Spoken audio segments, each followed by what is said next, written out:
The Dave Hooker Show. A presentation of Off the Hook Sports.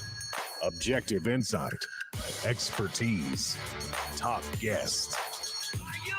Available on YouTube, Apple, Spotify, and the Off the Hook Sports app. Download now for free. Also available on offthehooksports.com. I compute and obey. Now to Dave Hooker. A Football Friday with Fred White, former Tennessee safety and broadcast superstar, joins us. A former Vol. He shares some information about an illness that he suffered last year that really hurt him in terms of not only his final season at UT, but also his draft status. We'll get into that. Quinn Ewers or Joe Milton are viewed very different by some scouts, despite the fact that they're about equally productive. Also, coming up on the program, Joe Milton talks a little trash, and this is going to take hold and will be a factor in Gainesville. I can promise you that. Tennessee football, will they be a top 30 program of the college football playoff era after this season? We've got a lot going on, and there is potential for the Saudis to invest in college football. What would that do to your fandom? Hello, Caleb Calhoun. How are you, sir? I'm good. How are you today, Dave? I'm fantastic. I don't know which day it is because the 4th, and I came back from vacation, but I'm slowly figuring it out. I think it's Friday. Is it Friday? It's Friday, and we are doing better than Britney Spears, who apparently got slapped by Victor Wembanyama's security yesterday in Vegas. I saw that. That was very bizarre. Maybe today's tough question should be, what athlete would you like to get slapped by your security personnel? Instead, let's go in this direction. It is time for today's tough question, and it's brought to you by Andy Mason of AndyMasonRealEstate.com. Today's tough question. Take a side. Take a stand. The Dave Hooker Show. A presentation of offthehooksports.com. All right, we like to give away stuff, and then gave away a shirt yesterday. We're going to give away another shirt today. If you can tell me who should be the Vols cover athlete, because in a little bit, I'm going to tell you who represents Tennessee at SEC Media Days, not next week, but the week after. But Kobe Bryant, the late Kobe Bryant, was named the cover athlete for NBA 2K24. So if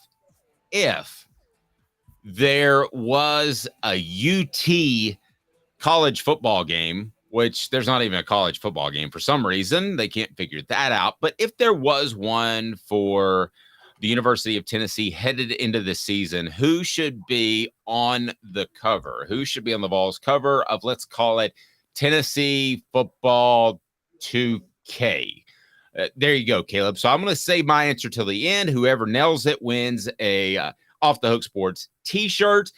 So we love to give those away. Caleb, who do you think should be on the front before we get into that admission of a serious illness that affected Trey Flowers' career? I'm going to stay in the spirit of Kobe Bryant and honor, and I think in that spirit, you honor somebody who has passed, who's a legend with the program, at which point I go with Johnny Majors.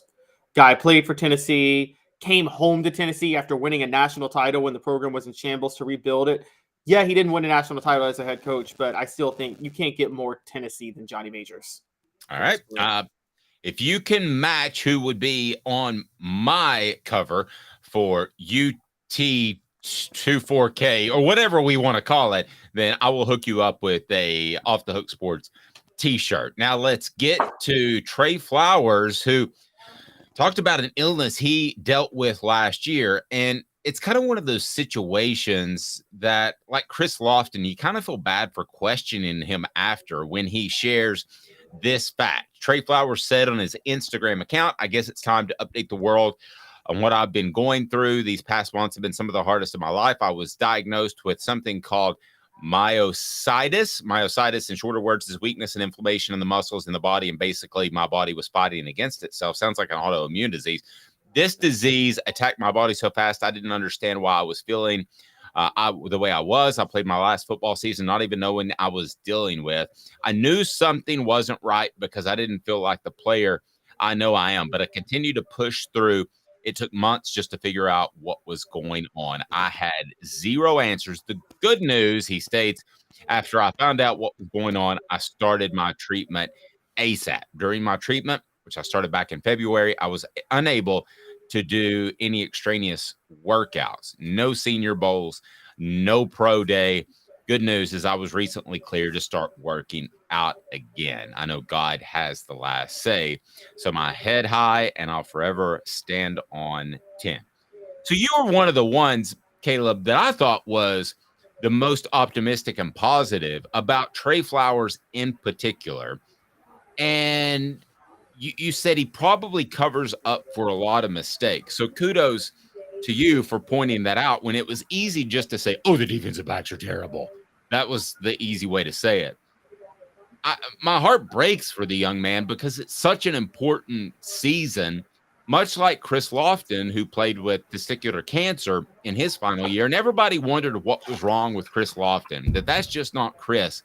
And then we figured out when he shared the information of the cancer diagnosis that occurred during his senior season. So what's your take on this Trey Flowers situation? Since you've been high on him, it makes me wonder if you think that in a year or two, he might be a solid NFL player after he's been healthy for a while. Your thoughts, too? Yeah, I think this is just bad break after bad break for Trey Flowers with his career. I got to be honest. For those of you who don't know, Trey Flowers, by all accounts, would have been a 4-star very clearly and flirted with the 5-star when he was being recruited. But he had committed to play baseball first. And because he didn't take part in a lot of the rivals camps and things like that in his junior year, by the time he was ready to fully focus on football, it held back his star ratings. And Dave, you know this covering recruiting. You don't take part in those camps. That really hurts your ratings when you're trying to get noticed by a lot of people. Absolutely. It can be the difference between 4 scholarship offers and 14, 15, 16 scholarship offers. I'll give you an example. This was shared to me in confidence, but there is a former Tennessee player whose son has been told by Notre Dame and Michigan, because he is in East Tennessee, he's been told that if Tennessee offers, then we'll immediately offer.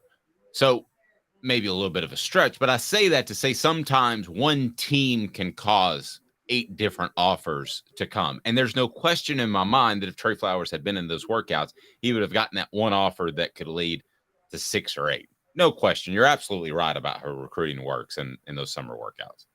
Yeah. And so he took 1 year longer than he should have to decide to play football, which he should have the right to do. It's crazy that kids shouldn't have the right to be able to, should have to make that commitment before they're ready. But he commits to football, goes to Tennessee because Jeremy Pruitt, great evaluator of talent, scouts him as a 3-star, immediately steps in as a starting safety. Second year on an interception as the full-time starter, his second year breaks his leg on an interception against Mississippi State. Comes back, gets his body back into shape, is, I thought, very good in 2021. Struggled in 2020 as he was getting back. And then last year, with Alontae Taylor gone, is having to cover for so many deficiencies in the secondary. I still thought it had NFL potential. And then we realized this story where he was playing with myositis. Now I'm like, wow, if he didn't have this, he could have been way better, because if I'm seeing it, other scouts are seeing it. Other scouts are seeing that he's covering for so many other deficiencies despite how bad the defense is. I know that much. And I'd been wondering why he didn't at least didn't warrant a look at Pro Day, at the Combine, or at any of these Senior Bowl things or whatever. And now we're seeing why, because he couldn't. And it's just it's just the worst timing with him. I feel so awful for him, but I'm so glad this is out there. I'm so glad that he's able to continue his workout and playing career now. I think there is a spot for Trey Flowers on some roster. I was always a huge fan of him last year, and I still think Tennessee's going to miss him this year.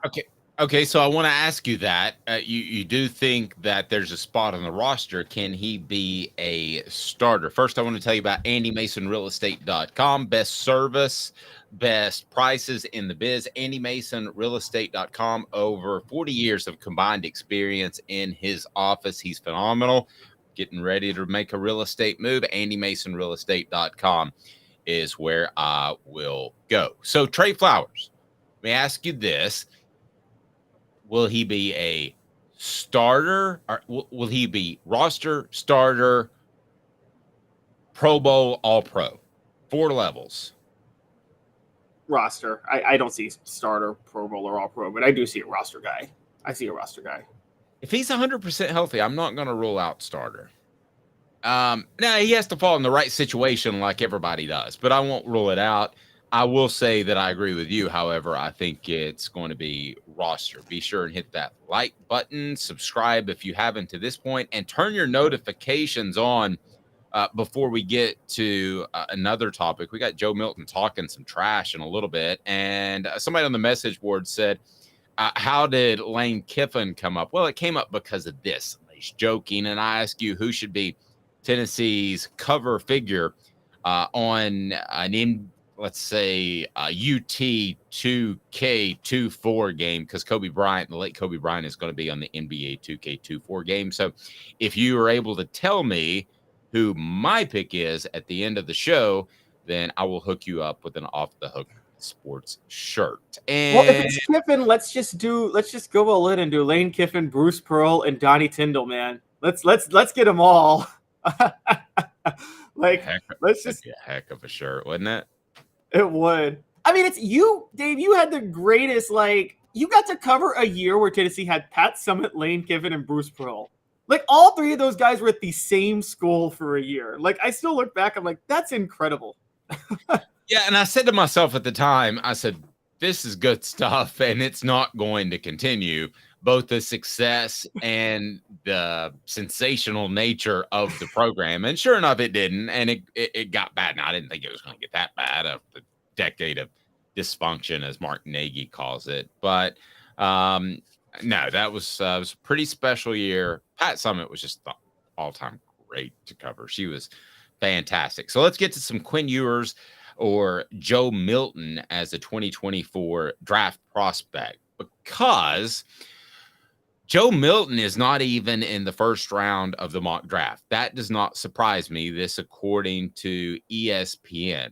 Quinn Ewers, however, was a top 10 draft prospect. So I want to go through some of the stats and do a comparison on these two guys. But let me go ahead and just clarify right now. Scouts at both the college and NFL level think more of Ewers than Milton right now, significantly. Ewers got a perfect ranking in 247 Sports prospect ranking. Joe Milton was just a 3-star. Now, both have transferred. I don't think that's held against Joe Milton. I don't think that's even a factor anymore. You used to hold that against people in the draft process. But before we get into some of their college production and what they've actually done, which is pretty similar, let me get your thoughts on comparing Quinn Ewers and Joe Milton. Ewers, of course, of Texas. Yes, so this came up because we were looking at like you talked about, a ranking of NFL draft prospects for 2024, and 3 quarterbacks were in the top 10. Now, Quinn Ewers was one of them. The other 2 were Caleb Williams, no issue there because he's a Heisman winner, and Drake May, who you and I both agree is the best quarterback prospect in next year's draft, bar none. Mm-hmm. Now, the thing that bothers me is Quinn Ewers in the top 10 at number 10, and Joe Milton not even in the first round, when I think back to last year, and Anthony Richardson got hyped up to a top 5 pick. And what is Anthony Richardson? What is the standard for a top 5, top 10 pick here? Because if you go by last year's standard, Quinn Ewers wouldn't be a first rounder and Joe Milton would be a top 5 pick. But all of a sudden this year, Quinn Ewers is a top 10 pick and Joe Milton isn't a first rounder. I'm like, again, it seems like they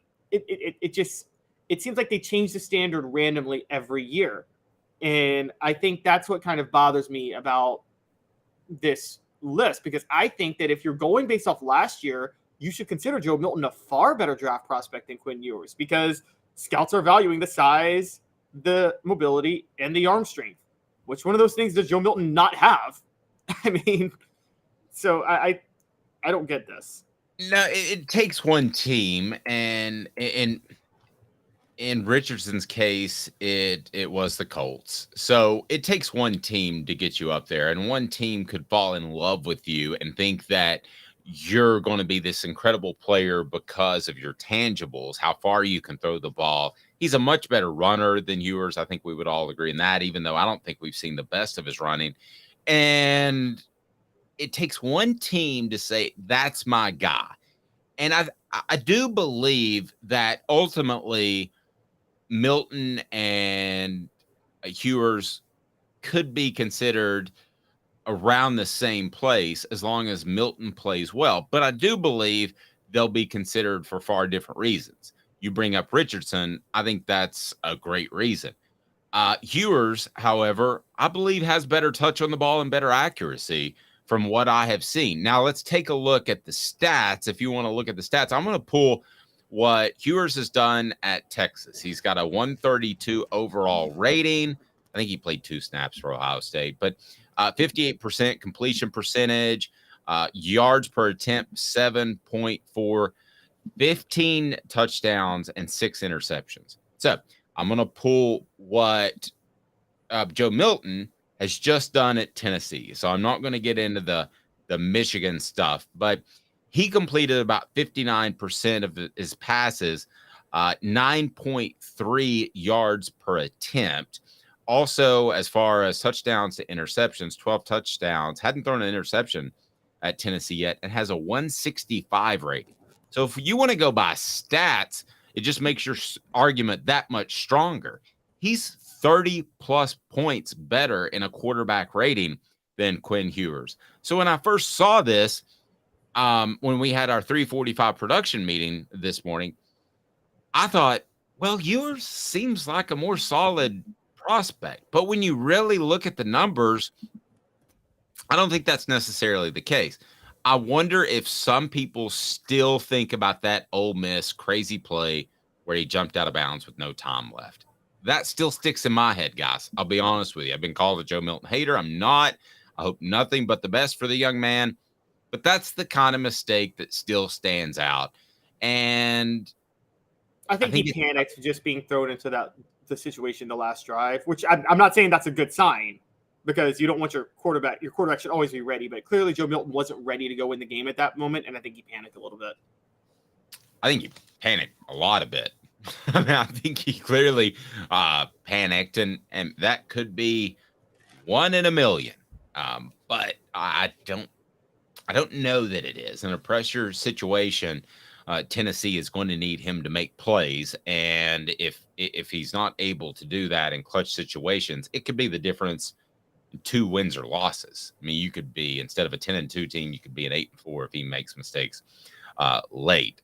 Program brought to you in part by City Heating and Air Conditioning, cityheatandair.com. They have over 50 years of experience. So I'll go ahead and tell you this: City Heating and Air Conditioning, integrity matters. You might not need a whole new unit when these temperatures continue to climb up in July and August. Might just need a part or some Freon. At the end of the day, who do you think will be a better NFL prospect and quarterback? So we're having this conversation in a year, who was drafted higher. We're having this conversation in 10 years, who is a better quarterback in the NFL. Okay, now, if you ask me, I mean, I hate to go here, but if you ask me based on my standard and not what I think NFL standards should be, because I think they're inconsistent, it has to be Quinn Ewers. I don't think Joe Milton's accuracy is something that he can never develop to be able to play at the necessary level at the NFL. I think it's one that's going to make him a very good college player. I think there will be a roster spot for him in the NFL. I don't ever see Joe Milton as an NFL starter, though. And I don't see Anthony Richardson as one either. I mean, I have never believed in arm strength as something that I think it's so overvalued with NFL draft picks at quarterback. Well, I totally agree with that. If you get to this level, you have enough arm strength, and being able to throw the ball 65 yards, or let's say 75 yards instead of 65 yards, or 90 yards instead of 65 yards, really doesn't make a big difference. Can you make all the throws? Can you make the deep out from the far hash. Can you do that? I care more about the low profile ball. And when I look at Milton, I'm going to disagree just a little bit here, Caleb, because I thought Hendon Hooker had big time accuracy issues, and that got fixed last year. So with Joe Milton, I think it can get fixed. I used to not believe that. I used to think that accuracy was kind of innate, like being a good shooter in basketball. I think you can improve pretty drastically. So I'm gonna have to break with you on that with Hooker though, and I disagree with you about Hooker. Like, did it come and go in 2021? Yes, but I didn't think it was bad. It just turned out to be. It just went from okay to really, really, really good in 2022. We're asking Joe Milton to go. Joe Milton wasn't okay. His accuracy was horrendous. I mean, horrendous. And I don't know if you can go from horrendous to good. Okay, well, let's put it this way. If Hooker was a B-, C+, he went to an A+, right? Last year, I think we can agree I'd with say that. A-. He still missed on some throws last year. So I'd say A-. Yeah, and I don't want to lean on completion percentage, but it was really high. So anyway, we'll say A-. So he went a full grade. Joe Milton's a D? He was an F 2 years ago. I mean, he was an F. That it was horrendous how bad his accuracy was. Well, that makes me wonder about your thoughts on Tennessee, because you said that you think they'll win 10 games. If he's an F or a D, they're not going to win 10 games. I think Joe Milton can go up 2 full letter grades because he's been in the system for 3 years now. So, but that's getting him to a C. And I think a C is all you need in Josh Heupel's system to be okay. You need better than a C in the NFL. Pretty good point. I like that. I like all of that. At the end of the day, I got to see some games. I'll tell you at the end of September who I think is the better NFL prospect. But right now, I would say Ewers. I think that could change. I'm leaving the door open slightly, taking the, I guess, easy way out. But I'm not 100% sure. Now, Travis says his accuracy wasn't the issue, or he wouldn't be playing D1. It was a timing issue. There's probably some truth to that. There's probably a lot of truth to that. It's probably a little bit of both. Can you develop? And I guess timing you can kind of develop, right? You can kind of pick that up, which would be a good sign for him. Yeah, I think that he's going to be okay. Let's go back to his completion percentage, and his completion percentage at Tennessee has been 59%. What was Hendon Hooker last year? Hendon Hooker last year was 59%, right? I'm sorry, 69%. Yeah, Hendon Hooker pushed 70. But you got to remember, it's 59%, but in games that mattered, I mean, Joe Milton was 51.6% in 2021, and he went up to 64.6 this past year. I don't consider that improvement.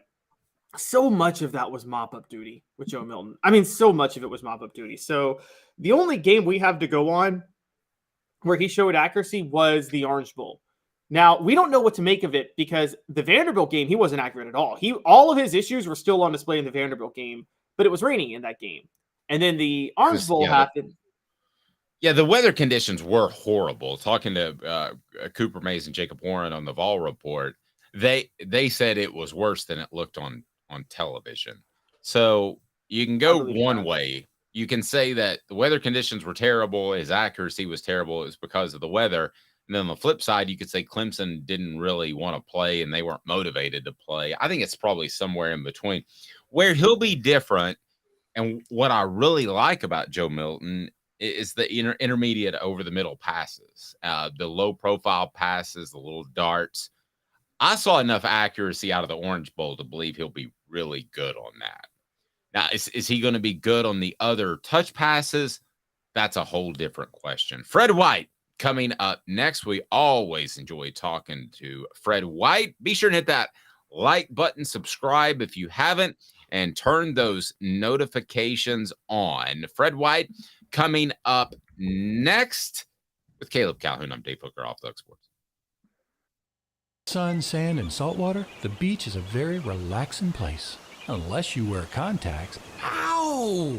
Open your eyes to the best the beach has to offer with LASIK vision correction from Campbell Cunningham Laser Center. Ah. Hi, Mike Davis here with City Heating and Air, reminding you to always dare to compare.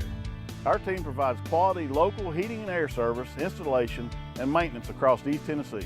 We use only the best equipment like American Standard heating and air conditioning for your residential, new construction, or commercial needs. Honesty, dependability, and customer satisfaction have been the cornerstones of our business since 1961. City Heat and Air. There's your bear.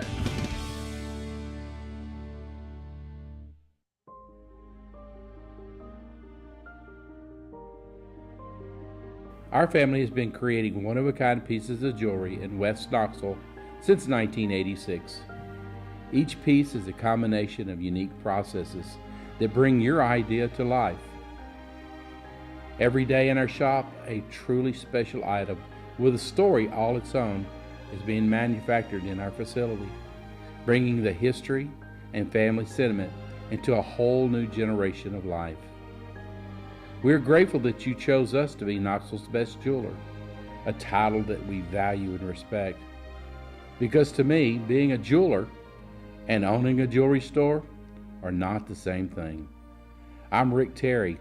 I'm a jeweler, and we want to be your jeweler. Kingston Pike and Campbell Station Road in the heart of Farragut, and downtown on Gay Street right next to the Tennessee Theater.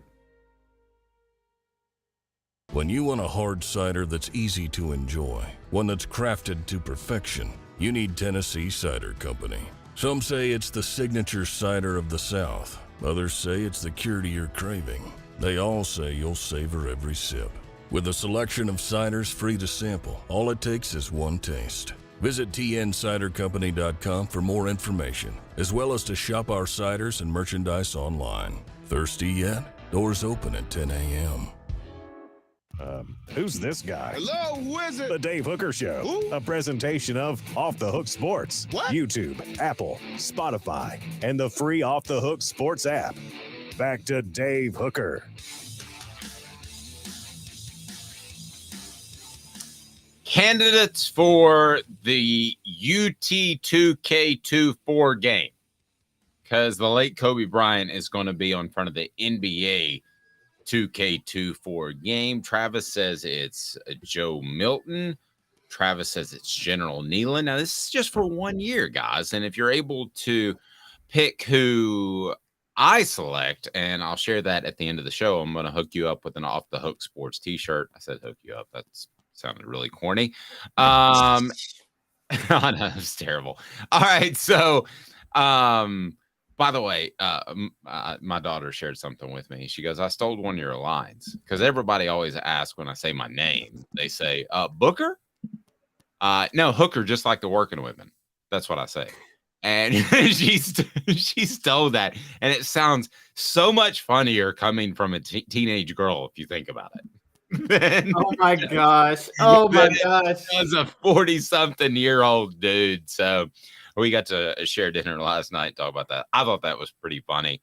Again, tell me who should be on the cover of this year's Tennessee football game, if there was one. And thank you, Jeremy, for saying best Tennessee podcast, Go Big Orange. We're so excited for the football season. We'll have daily guests lined up, some big names. We already have Josh Ward on Thursdays, Fred White on Fridays. So please turn your notifications on now. Be a part of what I think is going to be a special season for Tennessee football, and hopefully a special season for us as well. We'll be at SEC Media Days, not next week, but the week after. I have been told by 3 people I completely trust, and I wrote a column about it, about who Tennessee will take to SEC Media Days. And it's going to be Omari Thomas, Joe Milton, and Jacob Warren. So those are going to be the 3, and they're going to be at SEC Media Days. And the reason I bring that up is because I want to ask Caleb Calhoun. I'm going to give you 5 picks. Who should be on the cover of UT2K24, which is hard to say. Who pick 5 figures that, and see, I'll tell you if you get one of them that I think should be on the cover. I'm not going to give you a t-shirt, but you can have one anyway. Pick 5 guys, and I'll tell you if you pick my guy, because I think mine's going to be surprising. One of the hostesses that Lane Kiffin hired. No, I'm kidding. That's right. All of the hostesses. Give All Brittany of a them call. on Let's give Brittany Those a are call. the See what dope- Brittany's up to. Okay, so here's the real question, David. You have to make this clear. Is this a game coming out one time, or is it going to be coming out every year? Is this going to be a yearly game? It's be every year. It's be every year. Every year. Yeah. Okay. So think this year. I think based off Travis and Tom's picks, I don't think I did a great job of explaining it. But is yeah, this this the is the inaugural game? Is this the inaugural game, or are we to assume that this game has been coming out every year? This has been coming out. Okay. All right. So we can't make This this is not the inaugural game. If it's the inaugural game, like Travis said, it's General Neyland, no question. But Yes. I'm pretending that last year it was Hendon Hooker, and the year before that it was gosh knows who, Jeremy Pruitt. Okay. Well, if you're doing it for this year, then I think it's very clearly. I'm thinking of the players that we know are going to be like players on the team. So I'm going Jacob Ward, Cooper Mays, Amari Thomas. Funny enough, like we know those three are starting. I would add in, okay, let's see. Jalen McCullough. That's 4. I'm at 4. And Tyler Barron. So your 5 are Barron, McCullough, Milton, Mays, Warren. No, Barron, McCullough, Mays, Ward, and Thomas. No Milton, because he might lose his starting job. Okay. You didn't pick my guy. How about that? How difficult does this get? It's pretty challenging. You didn't pick my guy at all. So whoever does on the message board, I will hook you up with an Off the Hook Sports t-shirt and I will send it your way. You get to pick the color and size. So it's pretty cool. But no, you haven't picked my guy yet. And I think my guy will be a little bit of a surprise. And I think that I think it's very apt based off last year. How about that? Very, very apt. Does that give you any sort of hint? Look at it. He's struggling. All right. It's time for What the H? And it's brought to you by our friends at Zen Sports. Met with those guys yesterday, man. They are rolling along and doing absolutely fantastic. And the rewards they give are absolutely through the roof. Use the promo code HOOKED. I'll tell you more about it. What the H? What the? What was he thinking? Release the hounds. The Dave Hooker Show. Keep cool. A presentation of OffTheHookSports.com. All righty. So here's what Joe Milton said, and we are hooking up with Fred White. And no, he is not related to Reggie White. Good question. I never thought to ask that question, but he's not. So I guess we're all related in some shape, form, or fashion if we really go back. But no, they are not closely related at all. So Joe Milton had this to say when asked what it meant to beat Clemson while playing close to home. He said, quote, "I don't lose in Florida. I took that one to the heart. Pretty much take every game to the heart, but I don't lose in Florida." What SEC team is Tennessee playing in September this year south of Knoxville? I believe that would be Florida. Thoughts on Joe Milton trash talking? He said this at the Manning Passing Academy. I'm sure he didn't think it'd be out. It was on a Locked On SEC podcast. And your thoughts on Joe Milton with some maybe incidental trash talking? Well, I'm sorry. I know we don't like to do this during the segments, but I love Travis's WTF after playoff yesterday's show. Absolutely. Well, that's fun. Yeah.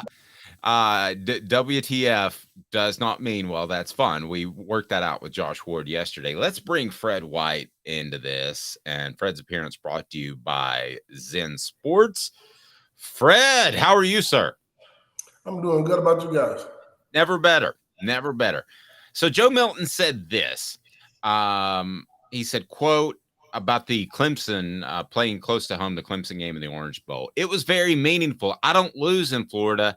I took that one to heart, pretty much take every game to heart, but I don't lose in Florida.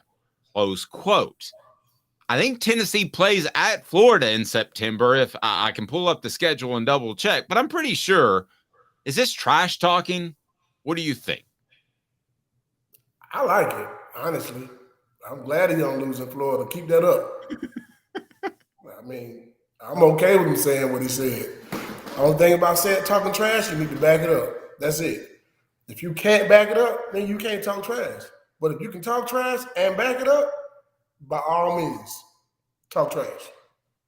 Well, do you think he'll be able to back it up? We were discussing how he wasn't in any first round picks, mock drafts in the NFL, and Quinn Ewers of Texas was. Do you think he can back it up? Do you think he can take that next step? Because accuracy has been an issue. Well, that's the one thing I think he can. Do I think he can back it up? I think he can. I'm looking forward to seeing what he does. But it's, right now it's more potential than anything. Potential means you haven't done anything yet. I mean, you won a bowl game, yes. I think he did a good job in doing so. I think he's gotten better as a quarterback over time.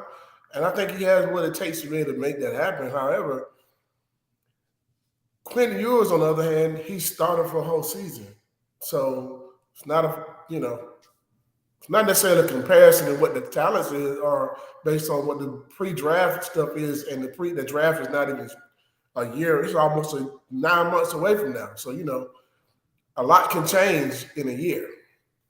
It's very true. Fred's appearance brought to you by our friends at Zen Sports. And Zen Sports is the new sports book in Tennessee, revolutionizing the way you earn sports betting rewards. That means no more deposit bonuses that turn into deposit nightmares. And Zen Sports, what you see is what you get. With their cash rewards program, you get a lot of cash. For a welcome bonus, earn an unlimited 5% cash back on your betting volume for your first 15 days when you sign up with the code HOOKED. That's HOOKED.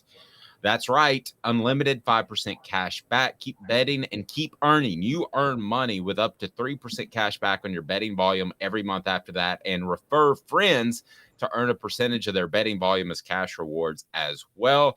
Zen Sports is bringing the cash back to Tennessee. So if you bet big on sports, you want to be betting on Zen Sports. Zen Sports betting just got better. We were discussing earlier, is Joe Milton struggled with accuracy, Fred, or was he struggling with timing in the times that balls sailed wide? I think you can say both at times. Accuracy on the deep balls, because some of those were overthrown, and that sometimes is timing. Working with those receivers on a regular basis and getting the same reps with those guys. But I think watching what he did in the bowl game, if he can build off just that one game. I know it was just one game, but building off that game, he had pretty good timing with those guys. And I'm watching him at the Banning camp throw this ball this is one of the hardest throws to make too, by the way, from the right hash to the corner of the end zone. He made that throw. I haven't seen many college quarterbacks be able to make that throw. That's the same throw that Jacob Eason threw against Tennessee. Yeah, they lost with the Hail Mary, Josh Dobbs to, Juwan Jennings there. I think that is one of the hardest throws to make in college football. In pro football, that's one of the hardest throws to make. Opposite hash to the corner, to the opposite corner, that's telling me you got time and also touch. So I think he's worked on those things, and I'm hoping that that's the case going forward into the season. You would hear if he wasn't doing well. That's right. We would hear that. You would hear that he's not doing well. Somebody would let it be known that he's not doing well. I don't think anybody said anything about him not doing well in summer workouts or in 7-on-7 drills. We knew about Garantano. Man, true. He looks, but I don't know what it's going to look like when he turn the lights on. Joe Milton has been one of those guys that went away when the lights came on. And I'm not trying to down Garantano, but we heard good and bad about him from players, coaches alike. We haven't heard those things about Joe this spring and summer. Here's what I've heard about Joe is that he was taking things seriously, obviously, before the Orange Bowl. And by the way, I said this earlier before you came on. I love the fact that he can throw the slants and the dig routes and those sort of things over the middle with good, really good accuracy, at least he did against Clemson. I think Tennessee's offense will look a little bit different. But here's what I was told. He was taking everything seriously and he was ready to be the guy. And Nico shows up, and it's kind of a reaffirmation that he's going to have to bust it in the offseason to hold off Nico. And that just kind of took him up another level. What have you heard about Joe in the offseason? I mean, I've heard very similar that he was doing well. Then all of a sudden, in comes this freshman. I can't let this freshman take my job. I think that pride kicks in a little bit, and that competition does. So this is what you think about when you talk about quarterbacks or any player. Hey, man, compete for the job. Be better than the other person. Don't leave because that person came in. And also, when you come in, you don't just get a job because you came in. You better bust your butt to get it. So I think that's a great example of a guy coming in who's highly recruited, highly rated. Hey, man, you got to still come in and get this. You got to win the job. We don't give you nothing. You win it. And if you're the guy who's in position already, hey, your job can be taken. Don't put your hat on the mound. It'll be gone. There you go. Fred, interestingly enough, with the Joe Milton comment, I wanted to ask you the most about it because I recall Fred White having a teammate at quarterback who came from Alabama and once mentioned that he never lost to a school from Alabama while he played at Tennessee. We owned Alabama. Still do. And Auburn, by the way. Y'all beat when T. Martin started, y'all beat Alabama twice. Alabama teams. None of them. UAB, Auburn. Yep. That's true. Y'all even got UAB in there. T. Martin was able to beat UAB. He beat every school from Alabama, basically. Every school from Alabama. Was there did you ever notice anything different about T. Martin whenever he was playing at Alabama school? Did he seem like he just was there extra level? Absolutely. See, there's this thing in the locker room where if you're from that state, you do not want to lose to that state. You want to see somebody have their best week of practice or their best games. Where do we play their state? That's the game you would do anything in the world not to lose. Anything in the world not to lose. You're going to play extra hard. You're going to tackle a little bit harder. You're going to run a little faster. You're going to do everything you can. Scratch, clock. You do not want to lose to your home state. And if you're Jamal Lewis, you might have your breakout game. Yeah, but Fred, you guys got Alabama when they were down. Hey, man. You almost got tackled through the screen, man. Are you serious? You know how many first round draft picks they had on? I know. They had an NFL MVP. They had some talent. They had a lot of talent. Yeah, they won a national championship in '92. So I mean, it's not like they were bad at all. They just had coaches that like to have affairs. Other than that, they were all good. Well, when Fred White played him, they just had a coach who just wasn't. No offense to Mike DeVos, Fred, but come on, he wasn't the brightest coach in the box. Yeah, I mean, neither was Jim Donnan or Ray Goff. So, I mean, drunken Ray Goff. I mean, but y'all shut down in '99 a future NFL MVP, and y'all just shut him down. That was the story of that '99 game at Alabama. Y'all didn't let Sean Alexander do anything on you guys. Yeah. Okay. Backstory, and I haven't heard it, but Fred's referenced it, and Caleb brought it up. So, what are your thoughts on Sean Alexander? I don't have any problem with Sean Alexander. I think Sean Alexander got a problem with me. Why is that? Well, part of my job on the team was I made it my job. I didn't anybody give me the job. I took the job on myself. I would go find out who were the top players on the team and figure out who their girlfriends or, if they had any kids or what their mama name was or whatever you name, your sister name, anything. I get all the information I could. And I found out what his girlfriend name was. Her name was Jennifer. Oh, no. And every time we played them, I made sure he knew that Jennifer was staying with me. Oh, poor Jennifer. I don't know if that worked out with the two or not, but maybe Fred was part of the reason it may not have. So did you see him after you guys played on the field? Did he bring up Jennifer? Are they still together, or do you know? Hey, man, he don't even shake my hand when I see him today.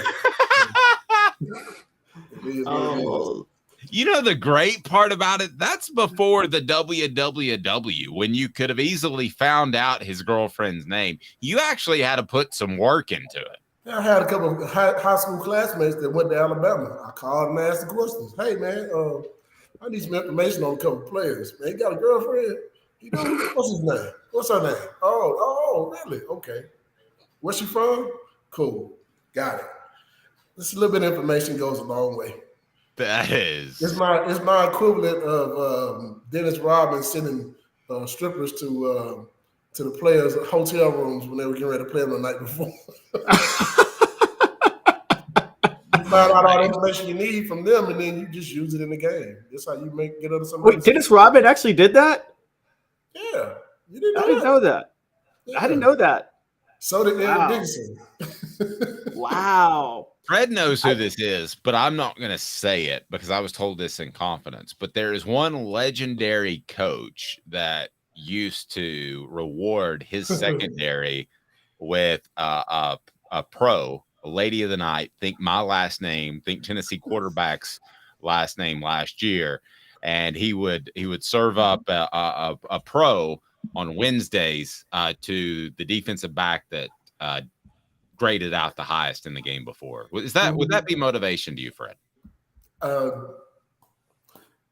Motivation to get paid more so than that day. Yeah, you did all right with the ladies. But did y'all ever watch Dodgeball? Remember Patches O'Houlihan with Vince Vaughn? He's like, I got some hookers in the back. What do you say? My treat. That was this coach, and Fred knows who it is. Don't say who it is, Fred. But on a scale of 1 to 10, how shocking was it that it was this particular coach? It's very shocking. Shocking. He was viewed as kind of this solemn, elderly gentleman, but yeah.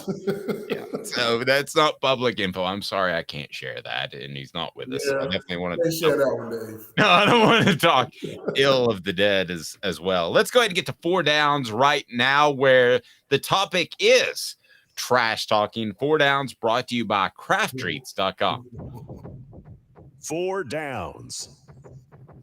4 questions. 4 answers. The Dave Hooker Show. 4 downs. A presentation of offthehooksports.com.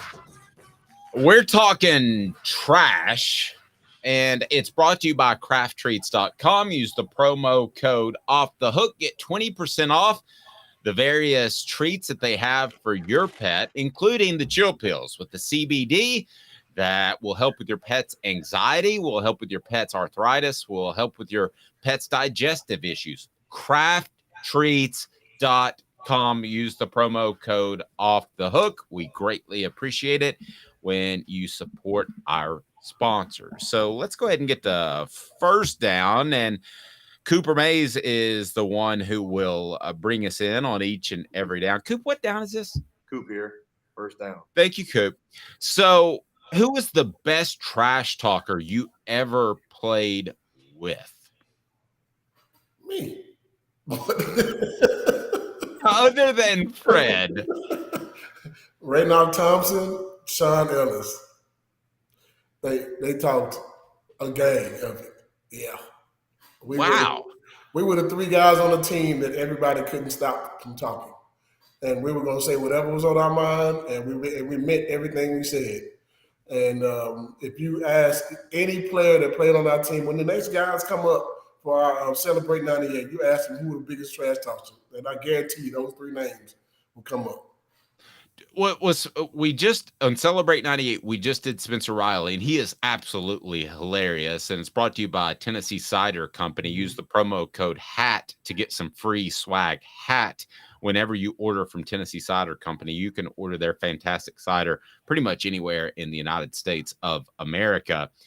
But Spencer Riley, I didn't view as a trash talker, but could he talk some trash? Oh, absolutely. He was the only offensive lineman that actually would talk some trash. Everybody else was quiet. Cozy Coleman in a little bit, but Spencer Riley, yeah, he got it in. That's pretty awesome. So before we go to second down with this, though, so Fred, I hear a lot of trash that you guys did a lot of trash talk, that Al Wilson was so vocal, but who was the good cop to y'all's bad cops? Because, the Bulls, Michael Jordan was the bad cop and Scottie Pippen was the good cop. Did y'all have a good cop leader to Eric Westmore was probably the guy who they always went to try to get us to stop talking. Really? Needless to say, Eric was the guy who caught a lot of the, friendly fire from his teammates when they come trying to get us to stop talking. So, he was the Scottie Pippen. He was. I'm not going to. No. He was definitely not Scottie Pippen. Nope. Yeah. No. He was more Charles Barkley than Scottie Pippen. That's a pretty good comparison. Yeah. All right. Well, okay, so let's get to second down. Coop, second down. Cooper Mays here. Second down. Thank you, Coop. Who was, and you don't have to name him necessarily, but you can give me kind of a thumbnail sketch. Was there a player who talked a lot of trash that didn't ultimately back it up? You can tell me a player, or you can just kind of give me a thumbnail sketch. No, because if you talk trash, you had to back it up. If you couldn't back it up, we'll tell you to shut up. Okay, Brian Darden talked a lot of trash, right? He did, but that's different. That's different. He's talking trash in practice. We talk about talking trash in games, right? Oh, yeah. Either or. Yeah. There's a difference. He talked trash when he first got to school, but he didn't talk any trash after he got to school. There's a difference. Gotcha. Okay. I got a name for them. I got a name for Fred for his time when he played there. Steve Spurrier talked a lot of trash, and then y'all won 2 SEC titles. That all season he said all those things about y'all. Y'all won the SEC title the next 2 years after Steve Spurrier did that. That was the one reason why I was not able to do a lot of media back in the day. That's why Dave had to call me from my room instead of me doing it in the media room, because they did not want me to do any interviews. Because if Steve Spurrier, I did say something back one time, and that was the last time I ever did an interview until my senior year. There you go. Let's go third down, Coop. Tennessee center Cooper Mays here. Third down. Did trash talking ever actually get under your skin? Under mine? Mm-hmm. No. As a person? No. I know it's a tactic. I use it very well. Listen, you can't trash talk or trash talking. Hey, man, that's part of my game. I woke up every Friday with all the goods on everybody. So I knew what to use and how to use it in a game. So if you talk trash to me, I'm just going to go deeper. You do realize I know your mama name. You do realize I know what your daddy do for a living. You do realize I know your girlfriend name, your baby mama name. I even know your child's name. What do you know about me? I'm telling you straight facts. You're not telling me straight facts. You're just trying to say something to try, get under my skin. I have done my homework. Yeah, it's one thing saying you bleepity bleep, and it's another thing saying, I can't wait to hang out with Jennifer later tonight. What down is it, Coop? All SEC center Cooper Mays here. Fourth down. All right, what's the best line you've either used or heard?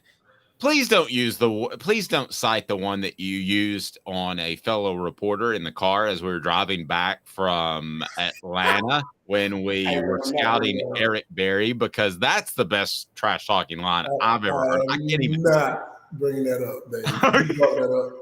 There's a few of them that I can't even say on air, so I don't even remember exactly which ones. I just know that I playing against Georgia, I knew all their girlfriends. I knew every last one of their girlfriends' names. I knew every last one of their baby mama's names or babies' names. I knew their parents' names. I've been knowing these guys since I was in high school. I've been talking trash to them since I was in high school. So They got it probably worse than anybody because I knew all of them. And I talked a lot of trash. I just remember walking into Sanford Stadium that one time and basically letting them know that this is still my house. you might go to school here, you might play here, but this is my house. I built it because I beat all y'all, and y'all ain't never beat me in nothing. Not badminton, not spades, not pity pat, not goldfish, not nothing. You never beat me in anything. So make sure you understand when I leave here, this is my field still. Good stuff. All right, so good night. Fred, how far would you have gone in the Rap Olympics in the 90s if you went? Say what now? I said when the Rap Olympics was a thing, how far would you have gone with all your skills? I wouldn't have gone far. I'm not good at rapping. Oh, you don't have the bars? But you got the trash talk though, which is half the battle. Yeah, but it don't rhyme. In order to be a rapper, you got to rhyme, right? It didn't rhyme. I'm just spitting some real facts, and, some untruths in there, and also some facts. I got the names correct. I know what they like. I know what they're doing, and I'm gonna make sure you know that they're gonna get a chance to do it in my city. In our city. So then one of the competitors should have hired you as a consultant to do oppo research on everybody in the Olympics. Yes. And then they could have used that information. I could have been an investigative reporter. Yes. You really could have. By the way, go ahead. I Fred, on my other job, I cover politics a lot, and some campaign staff should be hiring you right now to do oppo research on their opponent. Absolutely. They should be. They really should be. The funnest thing, it was fun, man. To me, trash talking was fun. It was a way to get you out of your game. If I got you so upset at me during the game, you're not focused on what you're supposed to be doing. And all I'm focusing on at that point is continue to just rub it in. I'm going to rub it in every chance I walk past you. My mom used to say to me sometimes, hey, I just see your head going up and down the whole game. What are you doing? I'm just saying, yeah, Mama, we having a good game. Yep, that's it. We're having a great game. I'm not going to tell them what I was saying, but I was saying a lot. Hit that like button if you're on Twitter or YouTube or Facebook for that matter, and feel free to share. The retweet is very helpful. If you haven't subscribed to this point, you need to do so because we've got a fantastic fall lined up. Of course, Fred White on Fridays, and then Josh Ward on Thursdays. We'll have more daily guests throughout the week. Looking forward to that. And Fred, if people want to be in good hands, who do they need to call? Dave, they can actually look us up online at fredwhiteallstate.com. You can Google us. You can also look us up on every social media platform. The same thing, fredwhiteallstate.com or Fred White Allstate. We'll take quotes from anywhere. We also have a link on our website where you can actually get a quote for yourself without actually having to talk to us. But we would love to talk to you. We like having to have a conversation sometimes. Also, give us a call at 770-381-0367. We'd love to be able to help you out. We'd love to be able to put you in good hands. Our goal is to make sure that you at least walk away with the knowledge of what you have or what you need for your car or your home or also your life insurance. And we also do business insurance as well. So bring me those commercial autos. There you go. So I referred to Fred one time as an overachiever, and he told me about his 100-meter dash time, and I shared it yesterday on the program. Travis asked, I put it up on the screen, did you really run a 10-2, and why were you not a wide receiver? You did run a 10-2. Yes, I did. That's fast. And I the reason why I came to Tennessee was because I could run track and play football. There was not a school on my list that I couldn't do both. If I couldn't do both, you were off my list immediately. So I wanted to come in. My goal was to be in the 1996 Olympics, and I thought I was fast enough to be able to get close, because I'm from Georgia. I wanted to be in the 96 Olympics in Atlanta. Got to school and started lifting weights a little bit heavier than what I was used to and gained about 15 pounds immediately. Still was fast, but my fastest time was a 10-2. I ran a 10-1-8. It was wind aided. So, yeah. And play receiver, I saw how hard I hit. I saw how hard other guys hit. I much rather be landing lick than to take one. It's a very good point. And I want to put up this quote as well from D. Spencer was great talking about Spencer Riley. Love to celebrate 98 series GBO. And I got an email from Fred that we have a very special guest lined up for next week. If you want to tease that forward, Fred, he's one of the all-time Tennessee great receivers. And I say that knowing that Tennessee was wide receiver U when I was growing up in Knoxville. So I don't say that lightly at all. You know, this guy was the guy who played Peter Ward for us in practice before we played Florida State. It was also the guy who made us realize Peter Ward wasn't that fast.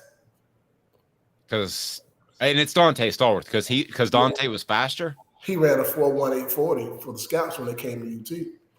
I watched that with my own eyes. The lowest time, the highest time they had for him was a 4.21 on that run. And I watched that with my own 2 eyes. It looked like a 4.18. It looked like somebody running that fast. It was insane. He was like a shot out of a rocket. But he played Peter Ward, and we couldn't stop him in practice. Toward the end, we started to catch up to him and catch his angles, those type of things. But when we got to the game, we realized how much faster Dante was than Peter Ward. Wow. So it made the game that much easier for us playing against him. Fred, it's funny you mentioned that, and then we'll let you go. I know you got a busy day, but there is some of the pro days were open, some weren't to the media. And really, with the naked eye, it's tough to tell the difference between a 4.5 and a 4.4. But the one guy that I said, like you said with Stallworth, that I said, holy Hannah, he just made himself a lot of money. Before I even heard the number, do you want to guess who it is? Who's that? It was Jamal Lewis. I was like, when he ran at 235 pounds, and I think it was a 4.32, maybe 4.31. 4.31. I remember I said to myself before they announced the times, that's faster than all get out. And sure enough, it was. You know what? And we told Jamal after he ran it, hey, man, go put on your stuff and leave. He did leave. He did. Did you tell him to do that? We all did. Put your stuff on and leave. Go home. He did immediately leave the field. His family was there on an upper deck in the workout facility. They cheered, and he did, man. He just walked right out. Yep. Like you ran a 4.31 and you're a 235-pound running back. Hey, man, leave. Bye. They'll call you. 8 men have run for 2,000 yards in a season in the NFL. And he's one of them.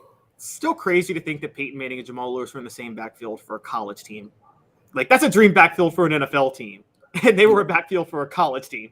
And that's the thing that we tell people all the time. Like, man, we were before our time. Our group was before our time. You had 3 great running backs on the same high school, on the same college football team. Offensive lineman, one of the best quarterbacks that ever played football.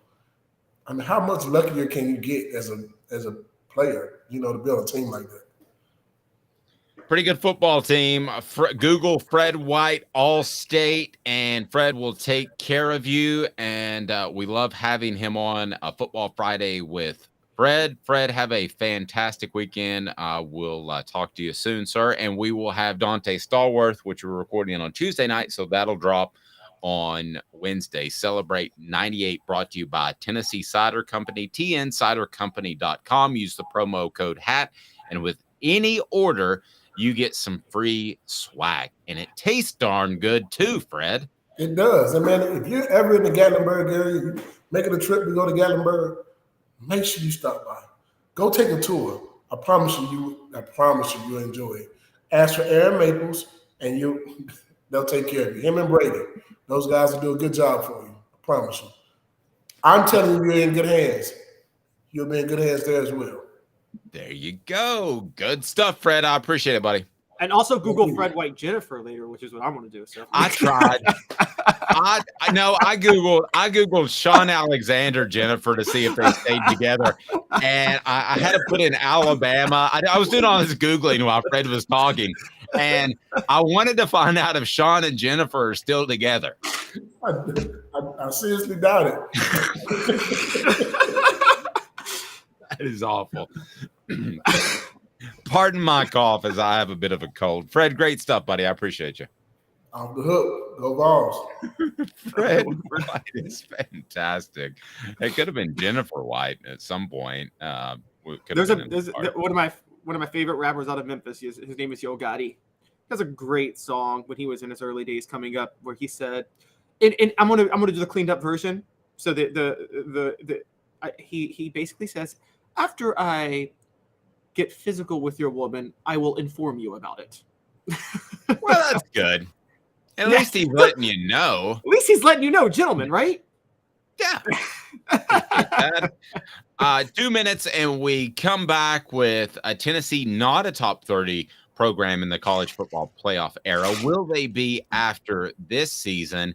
And if the Saudis got involved with college football, as they have with so many other sports entities, would that affect your fandom? Because it's going to happen eventually. It's just a matter of time. Maybe by next year. 2 minutes off the hook sports. Want to own the more that owns every job? Then get to Vassy Lawn and Garden in Cleveland and get you a Toro. I'm David Vassy, here to talk to you about Toro. With a Toro Zero Turn, you'll get more out of every minute and you'll reach the finish line faster. At Vassy's, we like to say, no matter if you're mowing 3 acres a week or 11 lawns a day, homeowners and business owners alike find confidence in equipment they can trust from top to bottom. Vassy Lawn and Garden, Highway 60 North in Cleveland. Man alive, it's worth the drive. Hi, Mike Davis here with City Heating and Air, reminding you to always dare to compare. Our team provides quality local heating and air service, installation, and maintenance across East Tennessee. We use only the best equipment like American Standard heating and air conditioning for your residential, new construction, or commercial needs. Honesty, dependability, and customer satisfaction have been the cornerstones of our business since 1961. City Heat and Air. Dare to compare.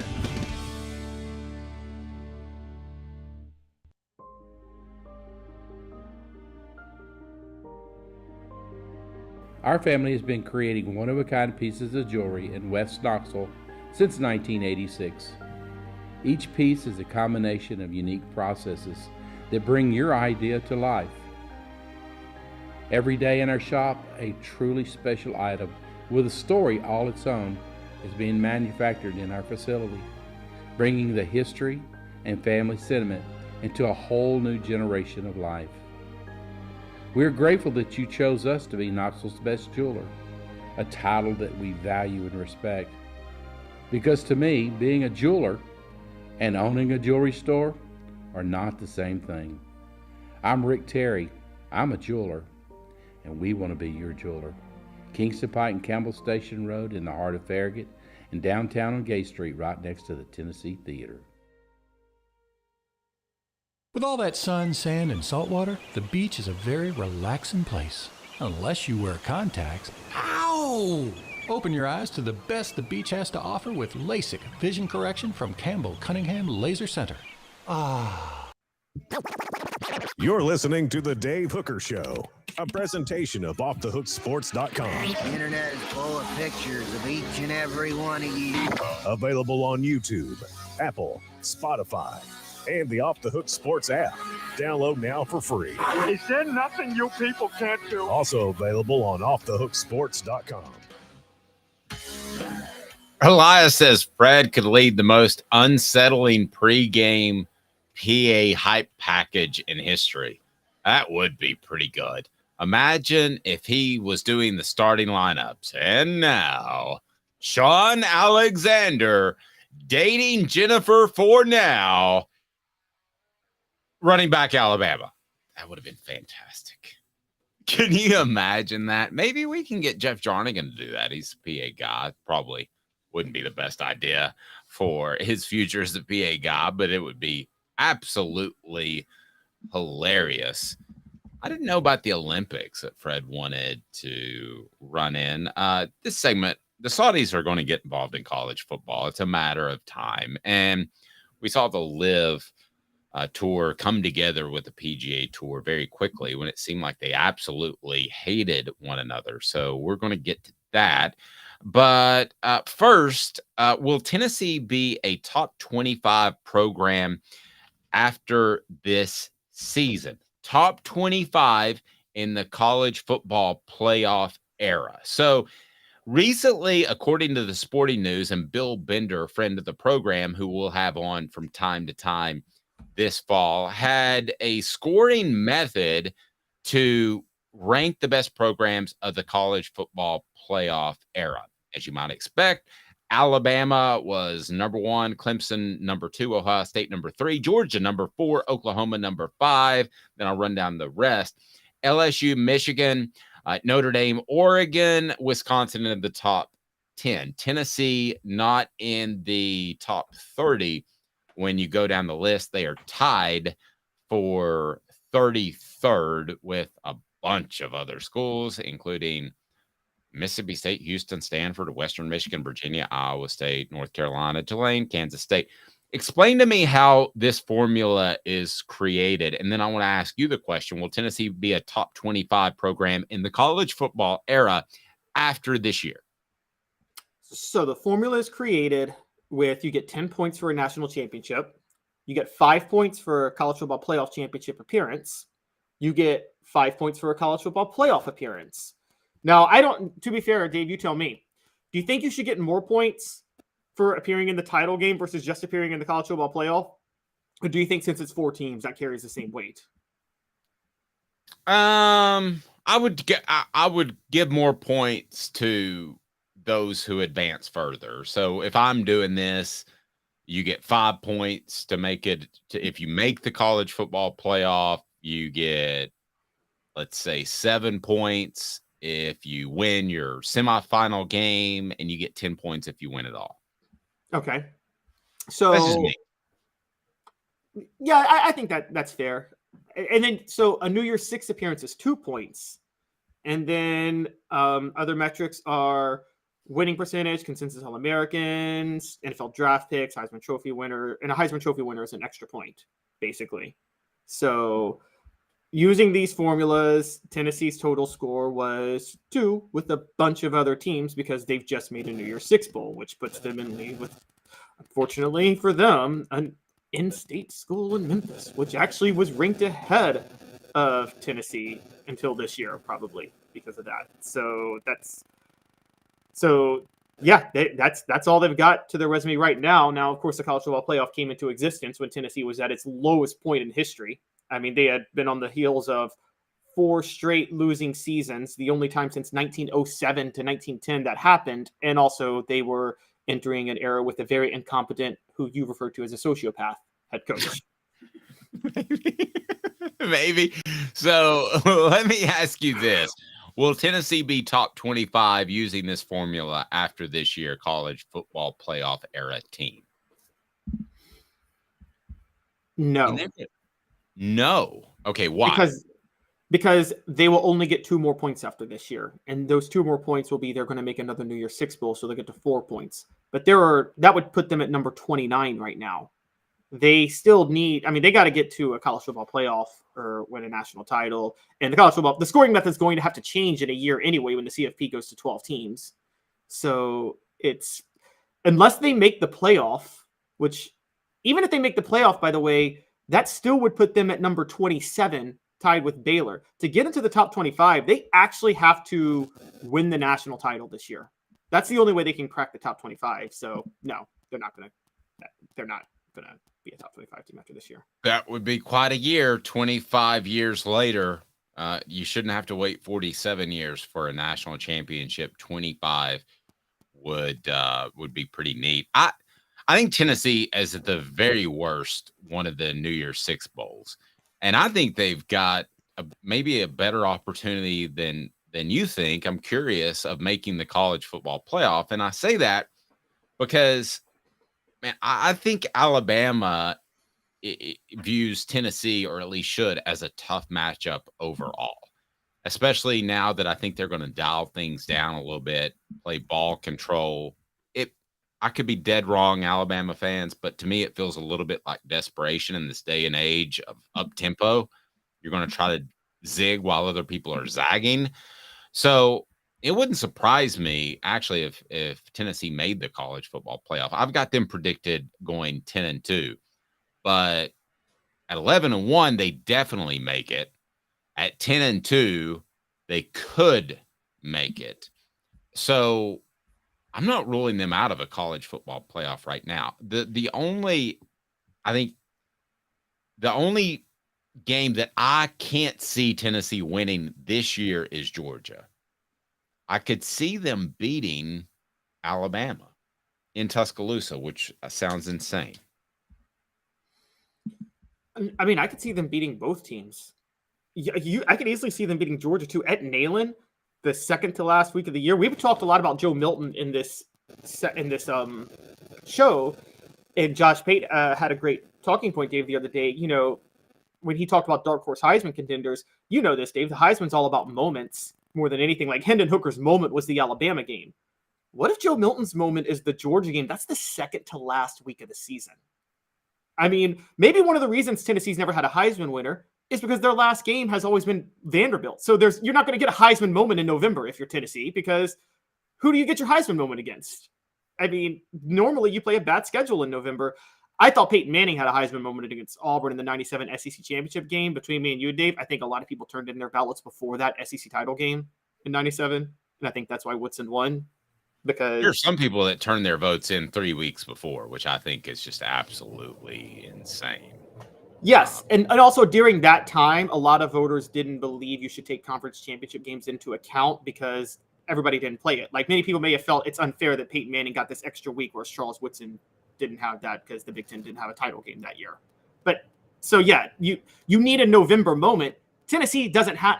They have a chance now for a November moment. See, when you cover Tennessee, November was just a throwaway month, honestly. It was horrible. It was all about bold predictions. And a lot of those Vanderbilt Kentucky games, Tennessee didn't play well because they didn't respect those two teams. They were far better.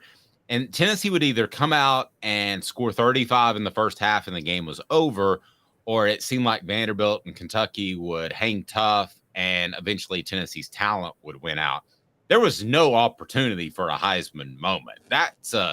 Those two games, there was no opportunity to improve your standing in what is now a college football playoff, because those two games were everything to lose, nothing to win. You're supposed to win them. At the time, they'd beat them, 22, 24 years in a row, respectively. So you're just supposed to win those games. If you play flat, that ain't good.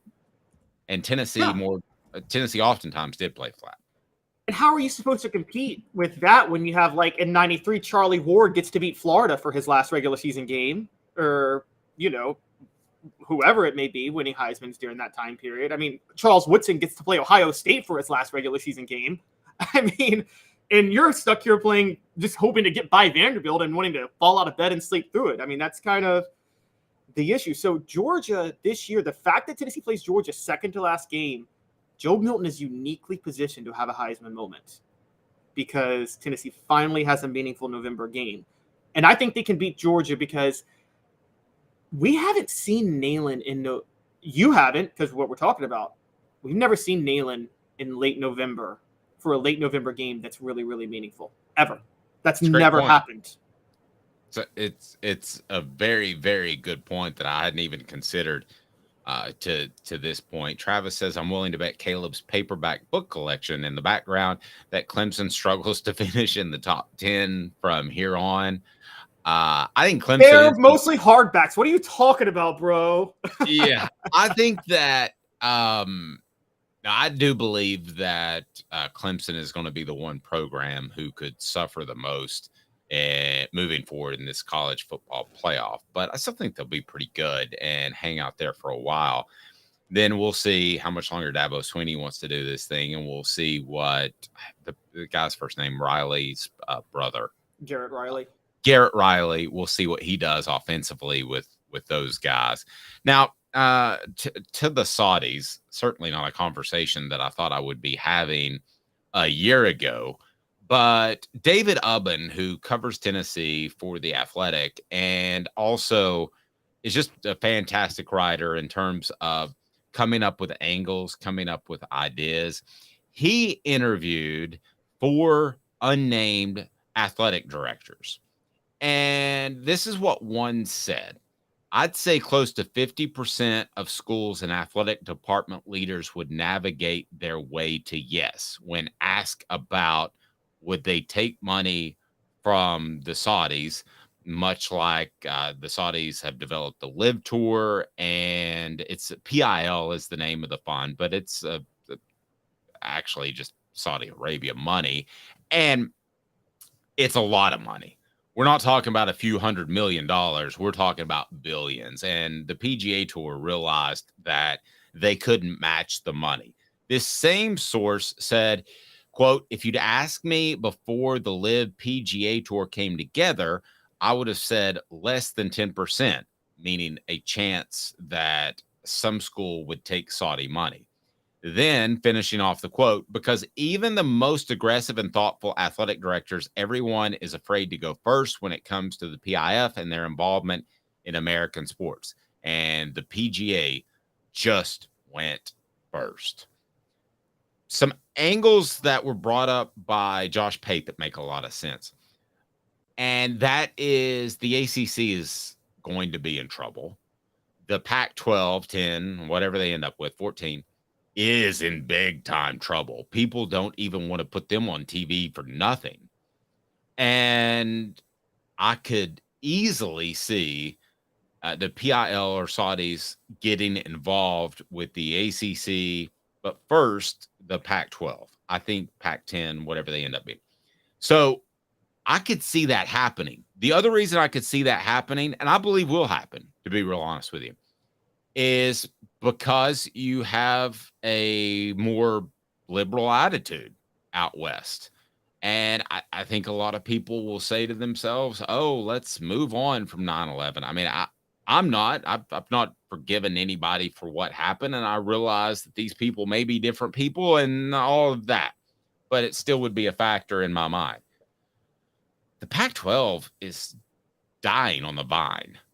To think that they wouldn't take money, to me, sounds a little bit crazy. So the way this could work, as Josh Pate had pointed out, you could essentially set up, now with streaming, you could set up a Pac-12 network and you're airing their games since nobody else wants to do it. Who cares if you lose money or not? You're essentially going to promote and what's called sports washing. You're going to sports wash your reputation. If you lose $100 million a year, that's like you and me losing $5 a year. That's nothing. So I think it will happen, and I think it'll happen by next football season. That being said, how do you think that would affect people's thoughts on either that conference that they do it first with or college football as a whole? You know, here's where I think it's trickier. I actually break with you on this. I don't think the Pac-12 would not care about this, and here's why. They don't care that these Pac-12 teams don't care that much about football to begin with. So I think it's easy for them to take the principled stance. If Saudi Arabia buys my team, I'm not going to watch them. Whereas people in this, I think it'd be more likely if Saudi Arabia bought an SEC team, the SEC fan bases wouldn't go. I mean, look, you talk about liberal versus conservative. Golf is a very conservative sport. I mean, let's call it what it is. It's a very conservative sport. The Saudis just bought off all professional golf right now. Golf fans are still going to show up. This is the peak like patriotism crew, and they've just totally I mean, there was a golfer just a few weeks ago that went on TV and said we need to forgive for 9/11. I mean, the nerve of someone to say that. Like, I mean, you know, so it's time to move on. And then he said that, well, let me rephrase it. And it just got worse. Yeah. And it's one of those where it's always been funny because Saudi Arabia, where they've always had this weird left, if you want to do left-right dichotomy, whereas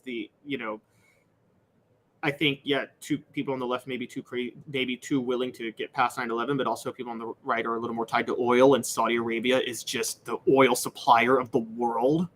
So I don't know how this ends up. I mean, look, sports leagues for a long time every sports league has been letting Honduras, China, whatever oppressive regime or government you name, produce their jerseys, market them to their fans and audience, and nobody's really cared. I mean, how long has Michael Jordan been using Chinese slave labor to make his shoes? And he's the most beloved athlete of the 21st century. And it was a big deal, 20 years ago? But it's just, we've grown accustomed to it now, and it's not a big deal. It was Bryson DeChambeau who said that, quote, look toward the pathway to peace and forgiveness when talking about 9/11. Just Bryson DeChambeau, just shut the hell up. Don't do any more interviews. I mean, the pathway towards peace and forgiveness is for this Saudi regime to be overthrown and somebody and a more democratic regime take over there. That's peace and forgiveness.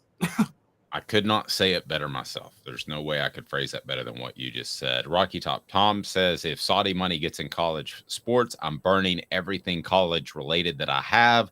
Once again, the theme continues. Money equals problems, and nobody does a thing about it. They just want more, especially in the golf world. But we've seen that in the college football world as well. But I'm curious, guys, if it is Pac-12 and it's somewhat removed from the SEC, would you have as strong a stance? And particularly asking Tom, but you're just, if it's removed from the SEC, if it's removed from your favorite school, be it Tennessee, or we got a lot of Georgia fans, we got a lot of South Carolina fans that tune in. If it's insulated from your conference and your school, is it a no big deal thing, or is it, like Tom said, it affects it across the board and he's burning stuff? I mean, look, I've had a issue. I've been screaming about the Saudi Arabian thing for 20 years, and for me personally, look, I'm going to be honest. I'm not going to not watch football, even if they buy out, even if they purchase the SEC. I would not watch it, because here's my take on it, Dave. If you got a problem with it, it's the government's job to regulate these type of things. It's the government's job to step in and say you can't do business with Saudi Arabia or China. Don't blame the leagues and the businesses that look. Businesses and corporations and moneymakers are in the business of making money. That's what they do. They're amoral. There's no such thing as morality in markets and capitalism. Now, we believe in a capitalistic society because we think that's the best way to uplift communities. But then we believe that the government is the one to step in and kind of be the referees to say, okay, we got to set some moral boundaries in place. I would think a moral boundary would be don't do business with the country that facilitated the worst terrorist attack on our grounds in history. So how am I supposed to blame a conference or even the PGA Golf Tour when our government's out here? Our government makes Saudi Arabia our top ally. How can I sit there and blame these leagues when, and it was 50 years ago where Richard Nixon opened up trade with China? I mean, if you don't blame the NBA, blame Richard Nixon. And blame every president after who has allowed us to trade as a country to trade with China. So I know people are like, oh, government get out of everything. Well, this is what the government's job is. If the government doesn't do this, then we might as well just not have one, period, and just have anarchy. Yep. I'll tell you what to look for, and I think it'll happen fairly quickly. Is they're they've invested in a part of an ownership group that is trying to purchase an NFL team, which I believe is the Washington Commanders. Correct me if I'm wrong, Caleb. But once that happens, it is the next step. They're going to go after college football. It's the second most popular sport to the NFL in the nation. It's exactly what's going to happen. And then you get in sort of a grassroots. I mean, imagine if you could change the mindset of an entire generation, a group that wasn't alive during 9/11, and suddenly Saudi Arabia is just another country. And if you could do that, what better place to do it than in the time in which minds and opinions are being developed in that 18 to 22 range? And what better way to do it, if you're talking sports, is college football. That would be even bigger than the NFL. And don't even for them. Oh yeah, and we haven't even thought about this. So Saudi Arabia does this. What's to stop Iran to then come in and say, you know what? Saudi Arabia is going to do this. Why can't we? What makes us any less moral than Saudi Arabia? And they would have a point, by the way. And so I know we have sanctions on Iran right now, but Iran could then come in and say, well, why do you have sanctions on us and not Saudi Arabia? If they can do this, government, let us do it. And then you could see Iran start to buy teams. And then the entire Middle East proxy war that's happening right now, for those that don't know, Saudi Arabia and Iran are basically like in a Cold War that's worse than the United States and the Soviet Union was. Like, one side pulls the trigger, you're going to have a nuclear war in the Middle East at some point.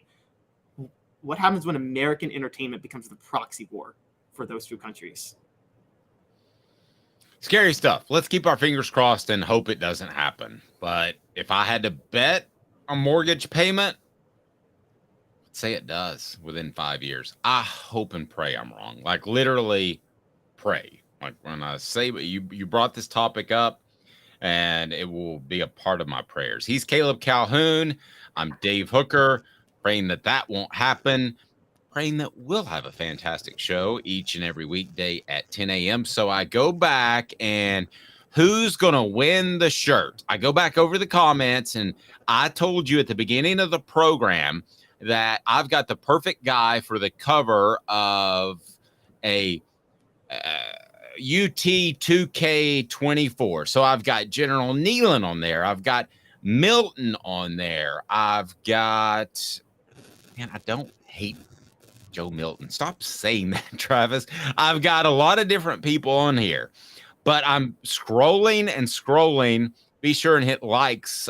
We appreciate that, and subscribe. If it's the first ever, it's Nealon. Totally agree. Cooper Mays got a vote. Brew McCoy got a vote. Squirrel, Brew, or Joe. Possibly Heupel.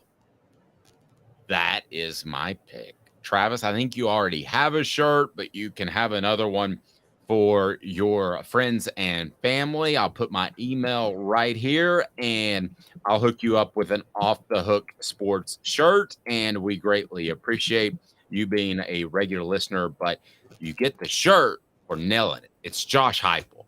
It's Josh Heupel because you're a little bit unsure of Joe Milton, and you'd love to put Joe Milton on there, but what happens if he doesn't do well? And Josh Heupel, more than any other person, was responsible for such a special season last year. Josh Heupel is on the front of my UT 2K24 game, pointing at something with a clipboard, and he's angry. And congratulations, Travis. Email me, and I'll hook you up with the shirt. We'll see you live, 10 o'clock on Monday. Have a great weekend, everyone. He's Caleb Calhoun. I'm Dave Hooker, Off the Hooks.